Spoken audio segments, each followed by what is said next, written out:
All right, I think we should be good to go.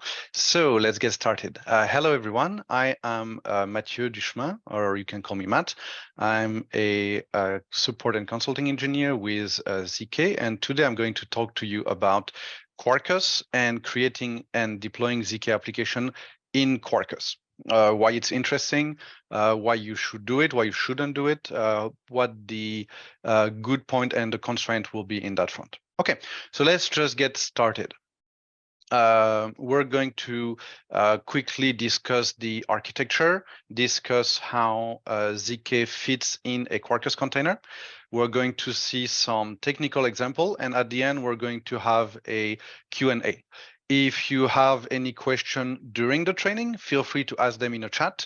If it's a small thing I can answer quickly, I'm going to try to address it directly, but we're going to have a longer form Q&A session at the end. If you have longer questions or something that is not really easy to answer during the talk, I'll bring them back up at the end after the explanation is finished.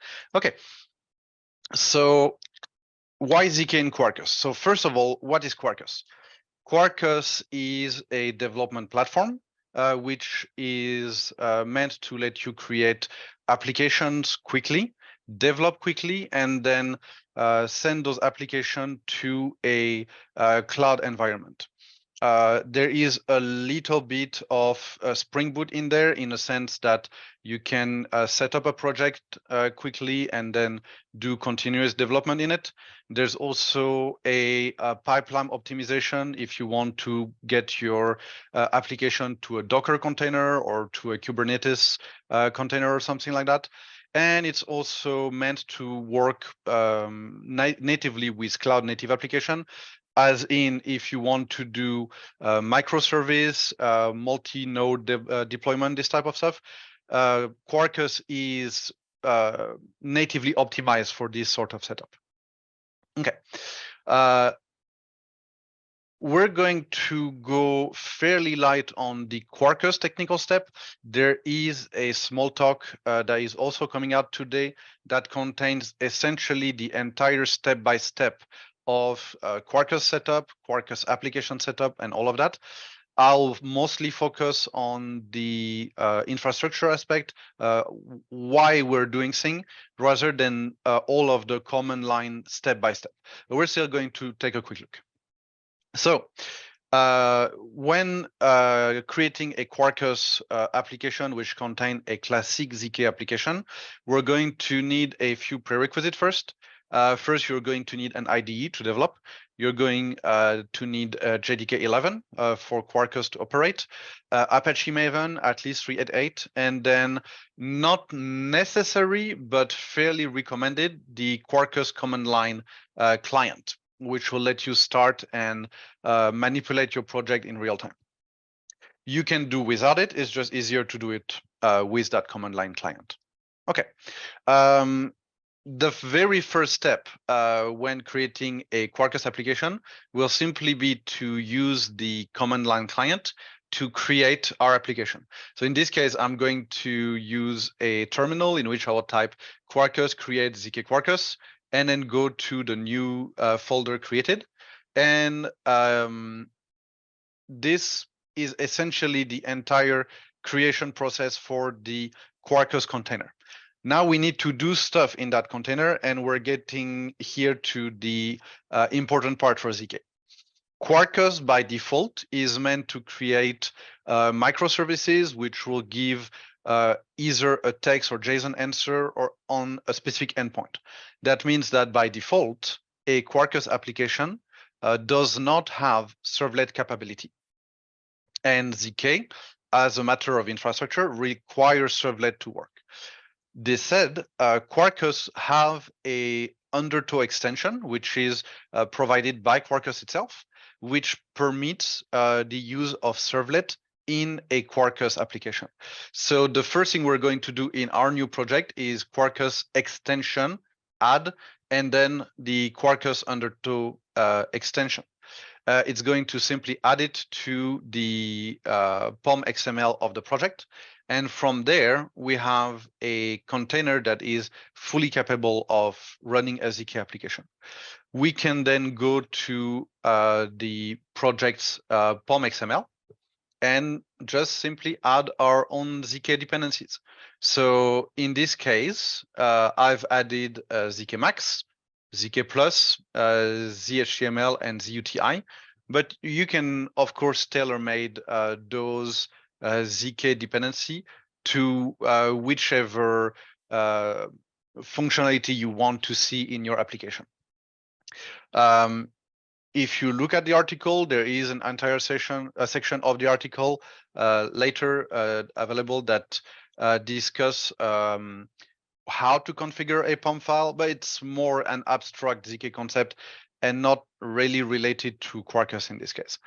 What do we have here? We have now a ZK application, an application that contains ZK dependencies, which runs in a servlet context. Is this feature applicable for only latest ZK version? No, what I'm talking about on the classic ZK is essentially available on any recent-ish ZK version.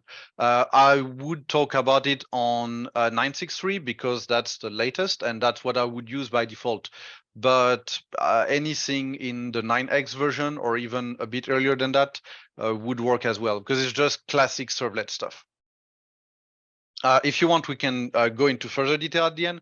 But yeah, everything that is under the classic ZK, if you can do it in a Tomcat or you can do it in a JBoss or any other server, you can do it in the same undertow in Quarkus. Okay, so we have an application. It has the ZK dependencies. However, it's not configured yet.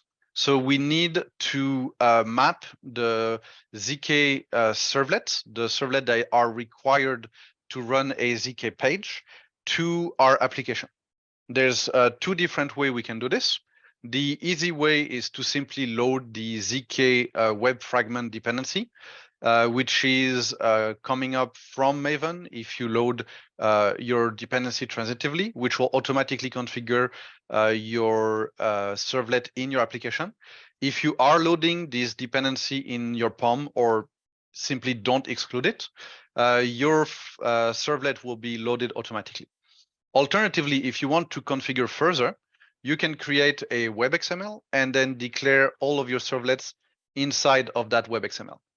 So in our web XML, we're going to want to declare all of the standard stuff, the ZK session listener for initialization, the HTML layout servlet for the ZK loader.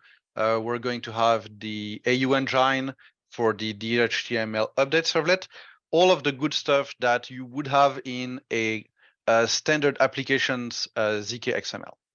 Okay, and with all of that, we essentially can just run our Quarkus application and start to develop ZK pages. So that's the last step we need to worry about, running the application, and then creating our index.zul or whichever other Zul file we want to use, creating our composer, our view model, or whichever class we want to use to control the application. And then we can just connect to the local server. So let me just bring the command prompt in here. In order to run the Quarkus application locally, I can simply run Quarkus space dev in my command line. This will start the Quarkus application. There is in dev mode a slightly longer time to start the Quarkus dev compared to if you are doing a start from a packaged application already, because we're still in the development platform, not in the deployment phase at the moment. We're going to talk about that at the end. And once the Quarkus application has started, it will start the internal undertow server. And the undertow server itself is going to run the ZK servlet and just get our application up and running. Okay. There we go. If we go up a little bit, we're going to see our Quarkus starter screen, as well as now all of our ZK startup messages right here. So loading the ZK jar, loading the ZK configuration, all of the good stuff. So at this point, we have a running application. We can just go ahead and create ZUL files. So we're going into our in our IDE, in our workspace, we're going into what is essentially the web folder in a Quarkus project, which is located in source main resource meta-inf resources. We create our index.zul, and if we want to create a composer, we can create it in the source main Java location, as usual with Java project. And from there, we can simply just run our application. We have an application that runs. We can create ZK events that we can listen to in our composer. We can send comments to a view model, all of the good stuff. I'm not going to go a lot further in how to use ZK because that's a bit outside of the topic of how to run ZK in Quarkus. But even though this is a very simple hello world application, you can imagine that you can build from there, create more complex pages, and just do all of your development from that point. Okay, so that's the current state. That's what you can do in current ZK version. There is a little bit more to talk about with Quarkus, because as I mentioned at the beginning of this training, Quarkus as a platform has a philosophy that is geared more toward cloud native applications. And ZK applications in their classic structure are a bit more difficult to make work in a cloud native environment because ZK applications rely on a state at server side. Let me go to the next slide. If you look at the right side, this is a very simplified life cycle of a ZK page. In classic ZK, we define a state for the page at server side, which is to say we create Java object in the server memory, which represent the page element. If you create a div, that's going to be an object in memory. If that div have children, for example, a text box and a button, text box is going to be an object in memory, the button is going to be an object in memory, and all of those Java object in memory represent the state of the page, which means that if you want to make an update to your page, what you would do is you're going to make a modification to the Java object in server side, and then the ZK UI update engine is going to transfer that state modification to the client, and the client is going to update itself as essentially mirroring the state of the server. This is very nice for a number of reasons. It allows you to have full control over the state at server side. It allows you to do a number of cool things with those value at server side. However, where it's more limited is if your application is massively distributed over a large number of nodes, you need to make sure that when a user send a request to the page, that request to the page is sent to the same node that gave them the page in the first place. Because if they send an update request to a different node, that different node might not have those objects loaded in memory. And if you want to be able to do this over multiple nodes, you're going to need to do session replication, which is possible. It's just a lot of work. As a result, in ZK10, in the upcoming ZK version, we are actually going to have a new way to interact with ZK component, which is ZK stateless. So let's take a quick look at what is different between a ZK stateless page and a ZK classic page. As I mentioned initially, in a ZK classic page, we will hold the state of the page in memory essentially as long as the page exists.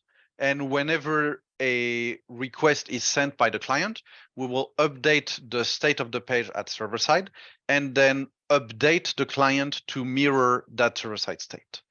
In ZK Stateless, the workflow is a little bit different. We don't keep the state of the page in server.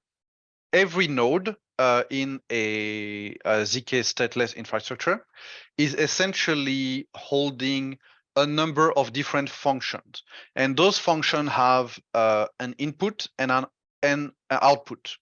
If you give the same input to the same function, regardless of whichever node you're going to target in your infrastructure, you're going to get the same output. So the idea is you don't actually need to make sure that the same node is the target of the same user every time that user makes a page update, because since the function will always give the same output with the same input, you only need to make sure that you're receiving the right information, transforming it into an update response, and then returning that response to the client.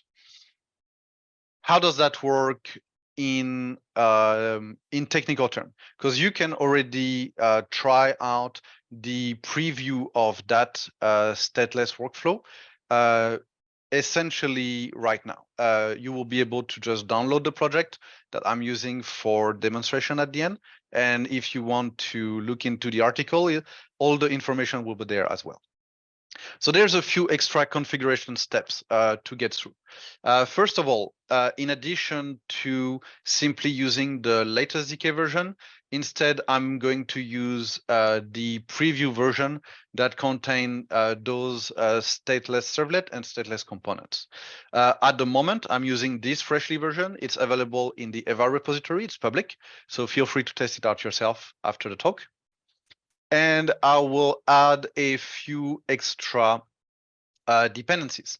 In this case, I'm going to add the ZK stateless dependency and stateless immutable dependency. This one holds all of the infrastructure part, and this one holds the stateless components. Okay.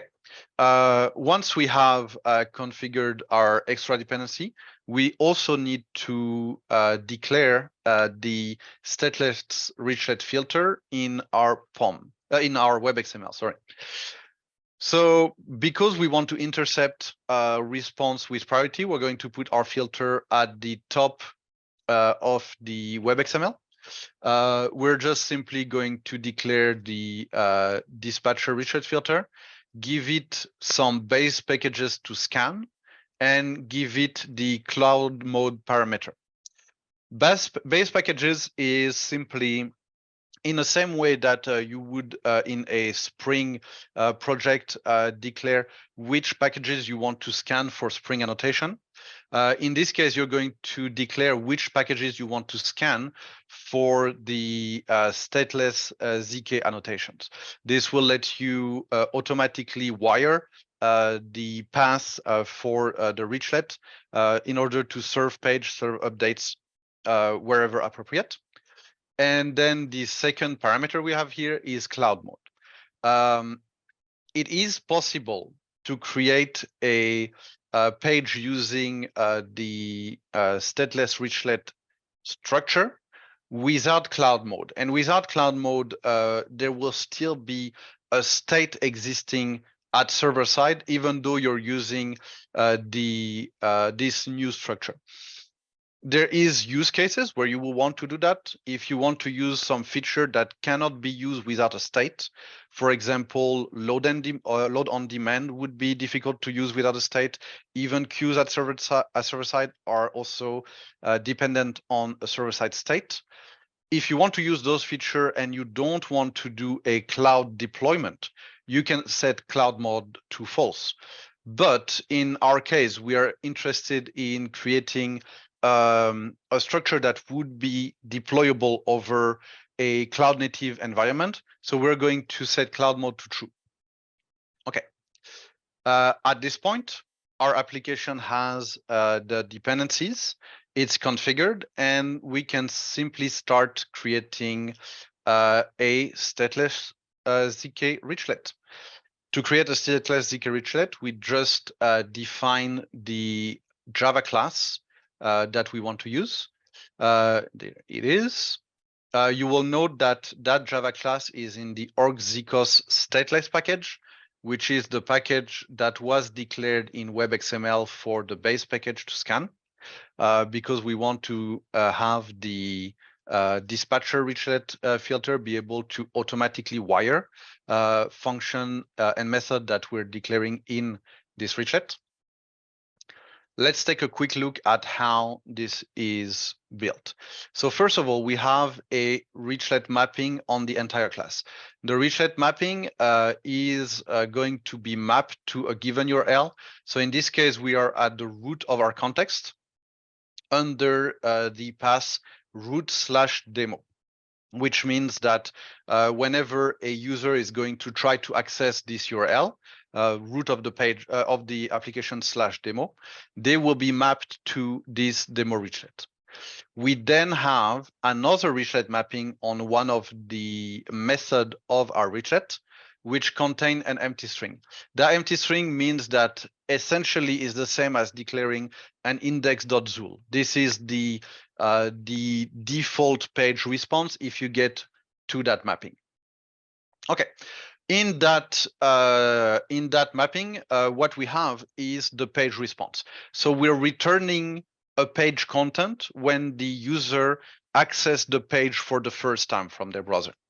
We could create our immutable components from here directly by creating new immutable components. So I could say, for example, I label autocomplete, please. Thank you. I label of label, for example, etc., etc., which is the build pattern that lets me create immutable components directly from the different, for example, with S class, different attribute that I would want to put on a component. But in this case, I've chosen to take a different approach and create my component from a Zool file. One thing that we heard a number of people tell us is that Zool files are a convenient way to build a page structure because it's close enough to what you would see as the DOM tree or as an HTML page if you were to create an HTML page. So in this case, I'm creating my page structure from statelesspage.zool, which is also located in my resource folder. So what is statelesspage.zool? It's simply a classic Zool page. It contains the layout, it contains input components. So in this case, an inbox with the ID first member. It contains a list box with the ID operation, contains another inbox with the ID second member, and then it contains a button with the ID calculate. All of these elements, if you were to access the Zool file from a classic Zool structure, would be created in the form of Java component at server side, which would have a state and would require the user to connect back to the same node in order to receive update to the page. However, in our case, we're going to use immutables.create components. In essence, this is very similar to executions create component. If you're familiar with that structure to create ZK component in classic ZK fashion, which is going to create our component tree directly from that Zool page. And because I have a component tree already created, I can simply just return it as the page result, which means that if I go to my web browser and I access the context root /demo /nothing because I'm on the index of my servlet, I will have access to a page that is composed from the elements that I've declared in my stateless page.zool. So you will see that I have my inbox here, I have my label there, it's in the layouts that I've defined, all of the good stuff. Okay, so now we've seen how to create an initial page response, but the interesting part of a ZK page is not just building an initial page response, is to actually be able to update that page once the user has taken some steps. So what we're doing in the demo reachlet for this is similar to event listeners in a selector composer, for example. We're going to map actions. So an action can be mapped directly onto a specific immutable component. If I were to create my I label from before of some label, yeah, I might want to create a button instead, because label is not the best in terms of having events. So of button label, I could at this point just say with action, and then define my action handler here. Just map it directly in Java in the same way that you would take a classic ZK button and say button at event listener on click and then do something. But since we're creating our objects directly from a Zool page, it's actually just simpler to create an action with a from field and a type. The type is whichever event is going to trigger that action. So in this case, yes, the I in button stand for immutable, correct. Essentially almost every, either every or almost every, I would have to double check on that, ZK component that exists in the default ZK library, Zool, ZK-EX, ZK Max, all of the good stuff will have a I blah, blah, blah. So label become I label, button become I button, text box become I text box, which means immutable label, immutable button, immutable text box, etc., etc., etc. I believe only the complicated plugins that would not work in a stateless servlet are not getting the immutable treatment. So, for example, there's not going to be a immutable KKI because there is really a need of a state in this one.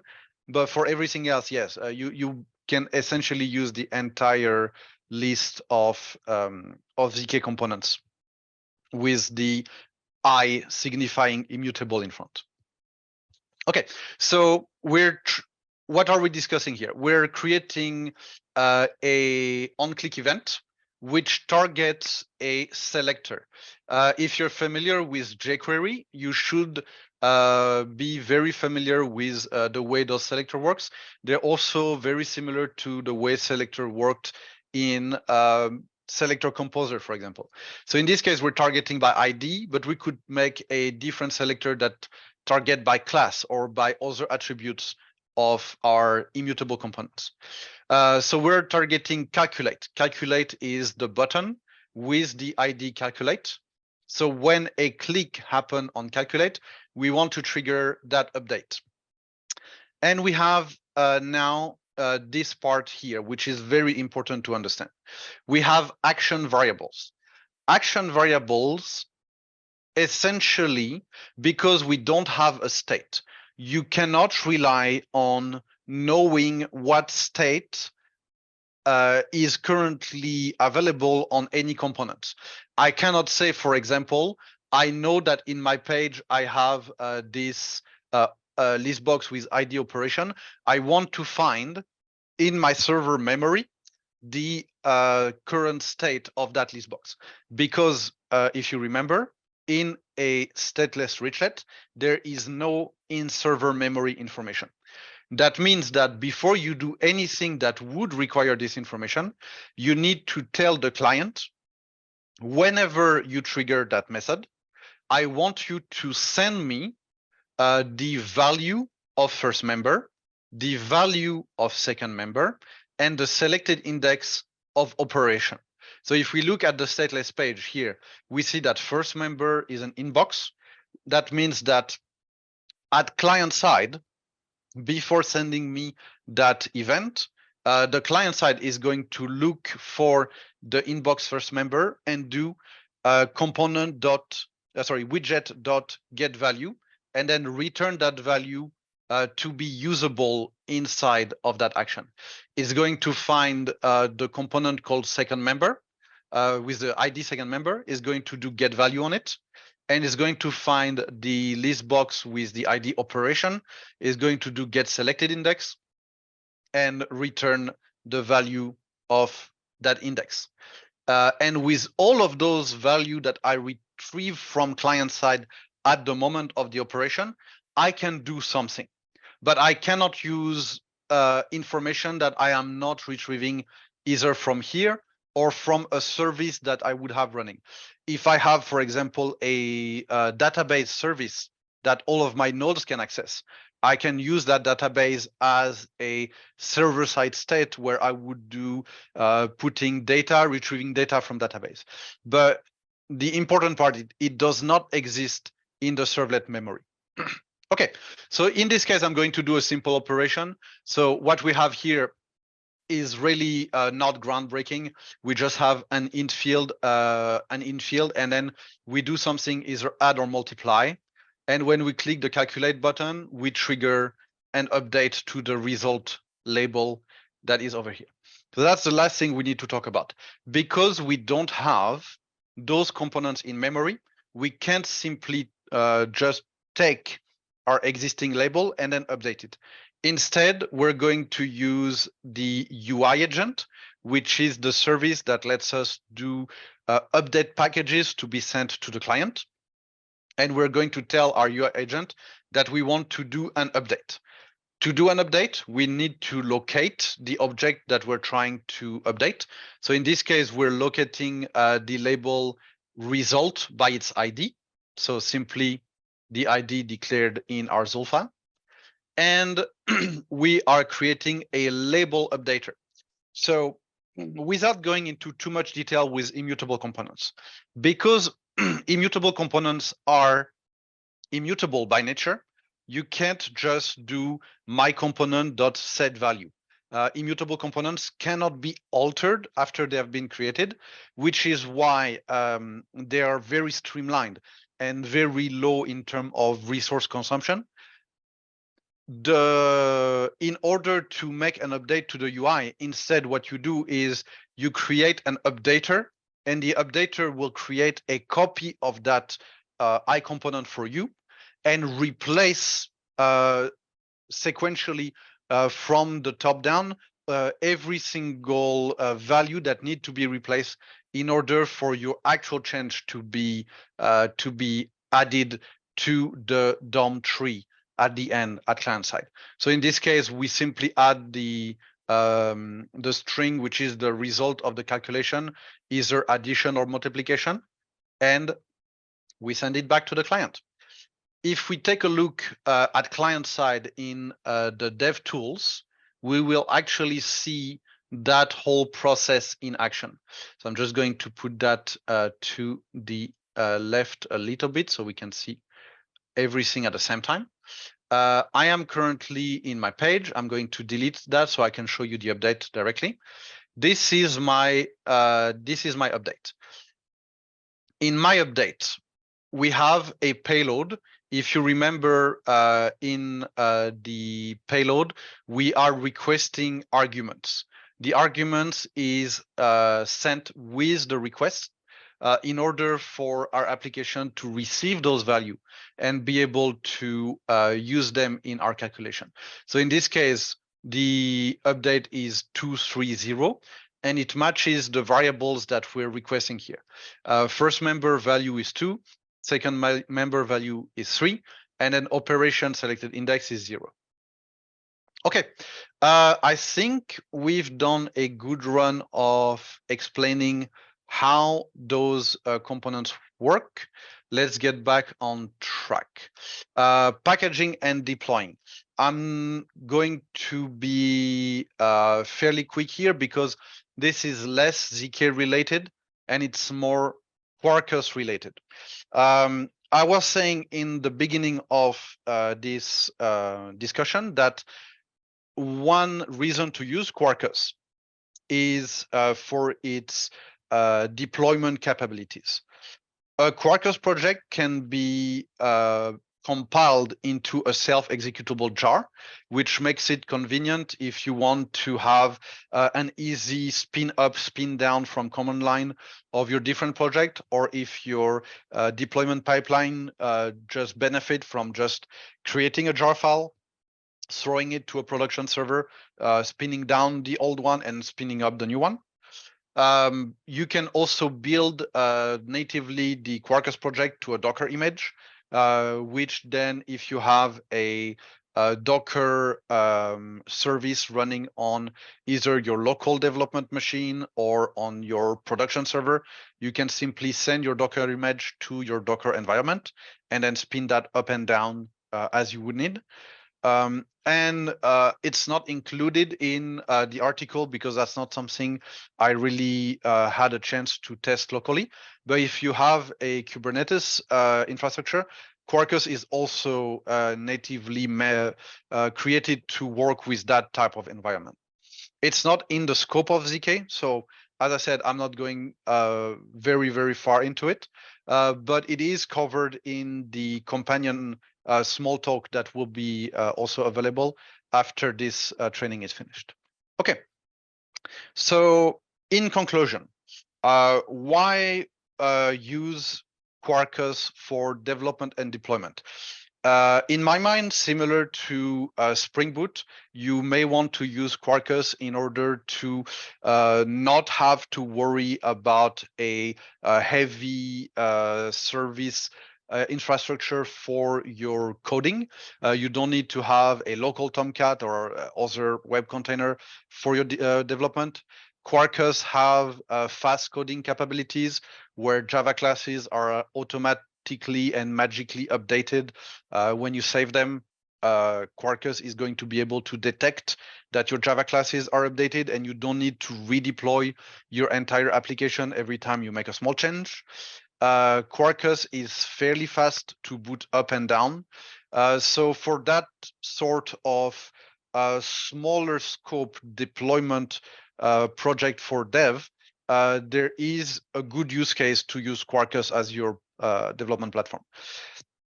If you have a very large application, I would personally still use a classic environment, but I would say at that point is more a matter of taste. Now, the second interest that you may have with Quarkus, with the upcoming ZK10, as I talked extensively, you may be interested in creating a cloud native application that leverage the ZK immutable components and stateless widgets. In that case, the interest is fairly obvious since the Quarkus application is natively packageable in a way that integrates well with all of those web platforms. You may be simply interested in using those capabilities to just be in a cloud native deployment chain from development to deployment. There we go. I think that's about all I wanted to discuss for now. Let me quickly review if there was question in chat. Okay, is what we've talked about applicable only to latest ZK version? So the stateless components are currently a preview of ZK10. ZK10 is not released yet. It is our next major release that is going to come in the future. It has two big features that we're very interested in. One being the stateless retret and the immutable components I've been talking about today. The other being client MVVM. If you're interested in either of these features, there are already some small talks available on the ZK Smalltalk articles that introduce them. Feel free to have a look. And if you want to see more about this specific project, as I said, we're going to make the video for that introduction available in video on demand. and there will be a small talk also publicly available today that gives you all of the technical steps I've used for the Quarkus integration. And there is also a GitHub project containing all of the code that I end up at the end and that I've introduced today. Okay. Is there any further question? Anything that you'd like to talk about? We still have, I'd say, about 10-15 minutes if we want to talk further.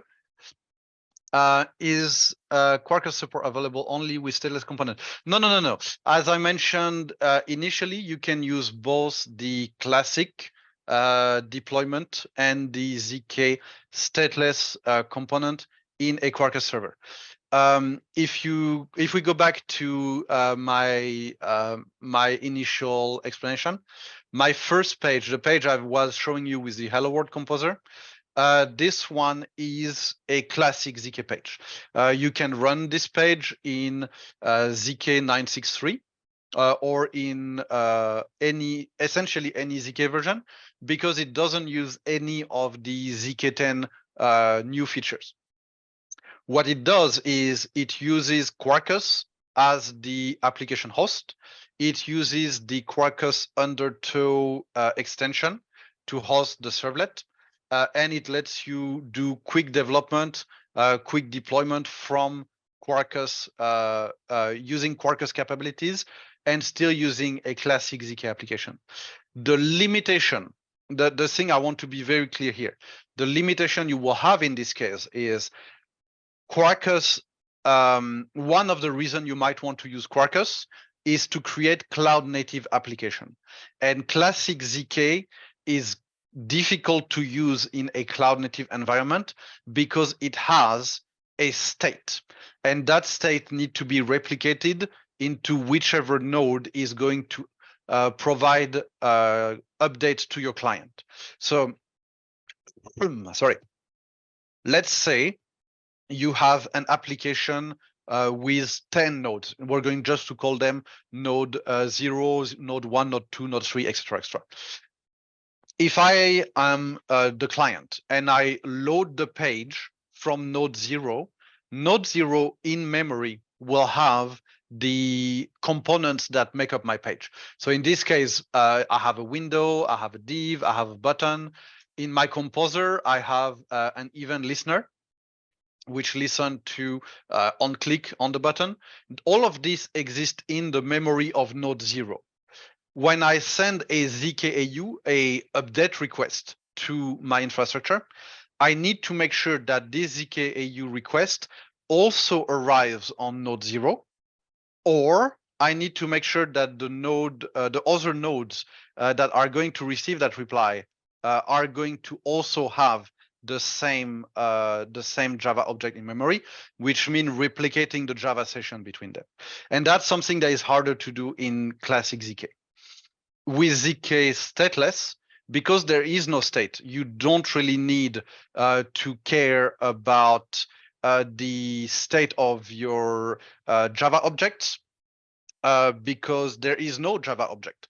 Any node can just receive the request, parse the element of the request, and then return the update. Okay, let's see, next question. You could add a direct Java method call with add action. You bring the further, you have the possibility to call every Java method from a web call. Isn't that a security risk? I'm not entirely sure exactly what the security risk you mean, but let's see if I can clarify that. You have the possibility to call every Java method from a web call. Yes, yes and no. If you declare an action in your reachlet, assuming that your user can access the URL for that action, you should be able to pass value and receive a response.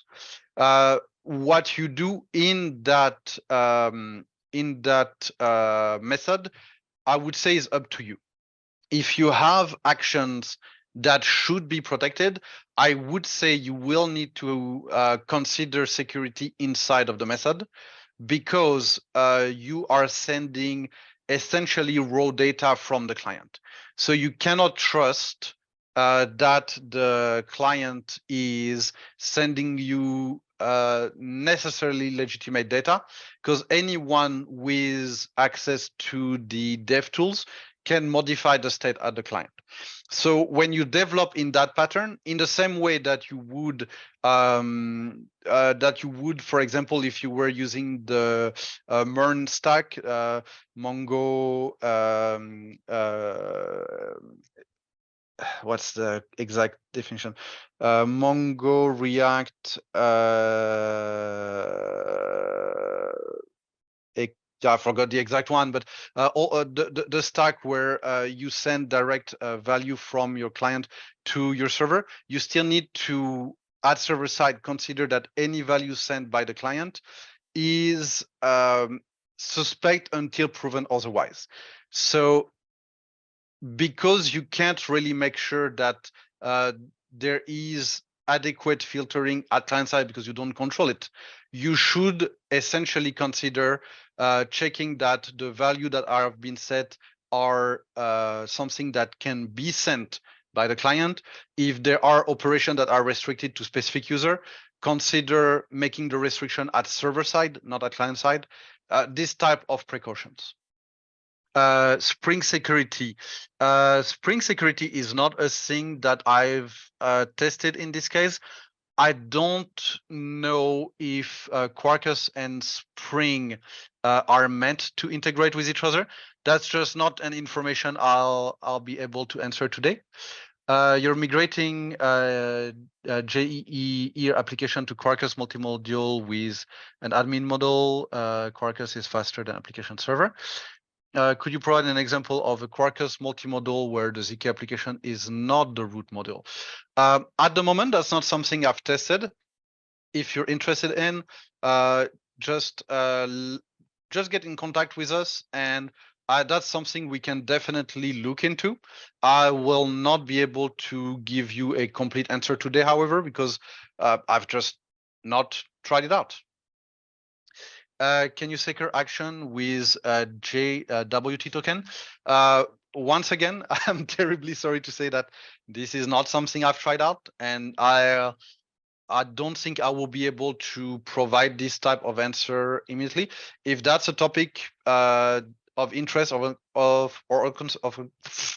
interest or concern, definitely get in touch with us, either on our support or on our info contact form, to just let us know your question with an email address that we can contact you back after we have a chance to look into it. In this type of thing that is non-tested, I'd rather not tell you yes or no in advance. That's really something I would want to check out first before answering. Is it possible by using Quarkus you mean Quarkus extension? We are in this sample code that I've shown today. We can. All right. Sorry about this. Thank you for the reminder on the microphone. I have no idea what happened to the Zoom session. At the moment, yeah, something wasn't stable. Okay, so on the question of the multimodule JWT token, I cannot answer that at the moment because that's not something I've tested, and I don't want to give you incorrect information here. If you're interested in us just looking into it, get in touch. Send us either an email to our support or send us a contact on our contact form on the website with your email address so we can respond. And we will definitely look into it. Just let us know. Yeah, the sample use 963, and it also uses the freshly version for ZK10. If you want to run the 963 evaluation, simply use this version in the POM file. And instead of loading the stateless artifact, you can simply comment them out and load the ZK version directly in your POM file for all of the ZK artifact, like this.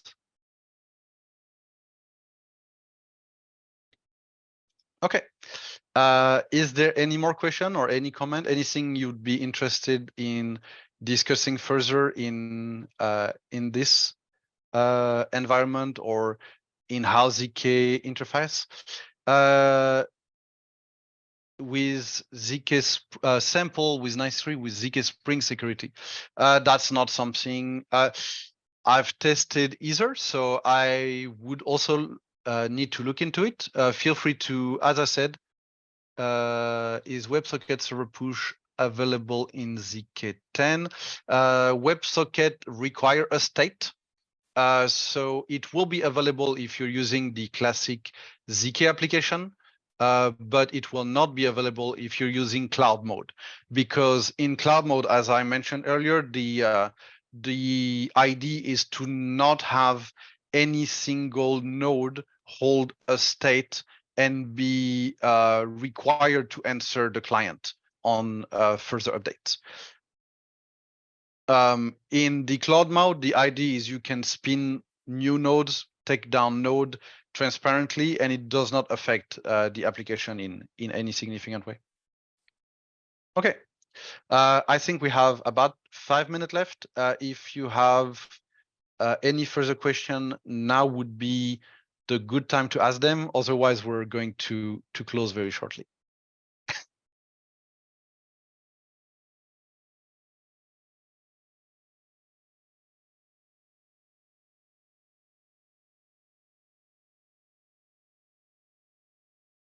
Okay, I'm going to count 1 more minute until 4:56. If you have a question, you have 1 minute to send it in the chat. Otherwise, I'm going to say, yeah, the small talk is going to be available. I think it should already be available today. Let me quickly make sure that this is the case.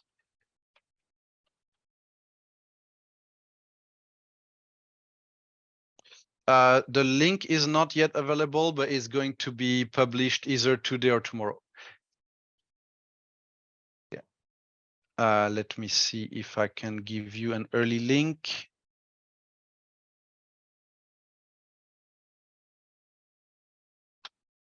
There we go. If you want to see all of the technical steps, you will have the ability to see it directly in the small talk here. The small talk is going to be made available in the list shortly, and you can already access it from that URL.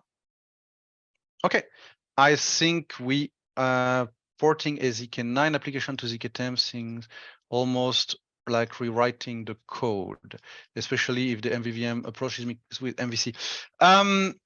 So yes and no. No, in the sense that you can use ZK10 without having to transfer all of your application to the stateless approach. The stateless approach is really designed for cloud native application. And if you're going to use what we will call a classic deployment, where you have either a cluster or a single server holding your application, simply upgrading to ZK10 will just let you use classic ZK. You will still have MVVM. You will still have all of the good stuff that you have in ZK9 at the moment. The stateless approach is more geared toward new development. If you want to use the microservice pattern, if you want to use massively distributed deployment, if you want to use a cloud native approach, in this case, yes, you would essentially start developing from zero, because it's just such a different paradigm that it really does not make sense to use. I mean, you could use existing page structure. For example, you can easily transfer a Zool page structure into into an I component page structure using the immutable create from Zool. But you would need to make new richlets. You would need to convert even listener to action. Classic ZK. Essentially, everything that came before is classic ZK. We can also say stateful ZK in comparison to stateless ZK, because keep in mind that the main distinction I'm making is the richlet, the stateless richlet is meant to be used without keeping a state at server side, whereas every ZK application that came before is relying on that state at server side. Would ZK 6 and 7 work with Quarkus? I've not tested it, but I don't see any reason why it would not be. Because you have a servlet, you are registering your ZK servlet in the Quarkus undertow container, and then you're serving page. I'm not sure if there would be a benefit necessarily to move to Quarkus for you in that situation, but I don't see any reason why it would not work. Okay, I think we're getting at the end here. Thank you very much, everyone, for joining today. As I mentioned, if you have questions that have not been answered because I simply didn't have the information today, let us know by email or let us know on our contact form, and I will look into it and give you further response after having some time to study the topic. All right. Thank you, everyone, for joining, and I hope to see you on the next training.